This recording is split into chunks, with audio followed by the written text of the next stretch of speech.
कौन है वो? पुष्पा पुष्पाराज मैं झुकेगा नहीं साला।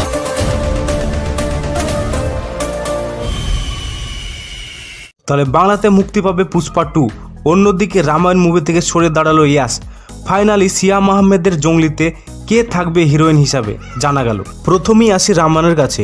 এই ছবিতে রণবীর কাপুর, সাই পল্লবী, ইয়াস থাকছে সেটা তো মোটামুটি সবারই জানা। তবে যে বিষয়টি নিয়ে সবথেকে বেশি সোশ্যাল মিডিয়ায় গুঞ্জন ছিল সেটা হলো রাবণের ক্যারেক্টার প্লে করবে ইয়াস। এমনকি এ রামায়ণের 3টি পার্টে হবে, তাই 450 কোটি রুপি অফারও করা হয়েছিল। তবে এবার জানা গেল ইয়াস রাবণের ক্যারেক্টার প্লে করছেন না। তার মতে তার ফ্যানেরা নাও খুশি হতে পারে, রাবণ ক্যারেক্টারটা অতটাও পাওয়ারফুল না তার মতে। তবে তিনি এই ছবিতে কো প্রডিউসার হিসাবে যুক্ত হচ্ছেন এবং তিনি রামায়ণের প্রফিটের অন্য প্রডিউসারদের যা ভাগ হবে তিনিও সমান সমান নেবেন। তাহলে ইয়াস তো করলো না রাবণের ক্যারেক্টার, কাকে এই রাবণের ক্যারেক্টারে মানাবে অবশ্যই জানাবেন। এদিকে ঢালিউড যে তার ভাগ্য পরিবর্তন করতে চলেছে তা আসন্ন যে ছবিগুলি মুক্তি পাবে সেগুলি দেখলেই বোঝা যাচ্ছে। শাকিব খানের দরদ ও তুফানের পোস্টার তার প্রমাণ দিচ্ছে।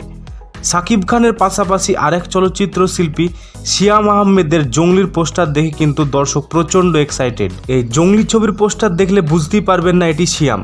বড় বড় চুল, মুখ ভর্তি দাড়ি, সারা শরীরে রক্তের দাগ আর মুখে ধরে আছে বিড়ি। পোস্টার দেখলে মনে হবে বলিউড কিংবা সাউথের কোনো ছবির পোস্টার। এই ছবিতে নায়িকা হিসাবে বুবলি থাকছেন। ইতিমধ্যে শুটিংয়ের কাজ শুরু হয়েছে। 2024-এর ঈদ উল আজহাতে জঙ্গলি মুক্তি পাবে। তাহলে দেখা যাক সিয়ামের জঙ্গলি কতটা দর্শকদের মন জয় করতে পারে।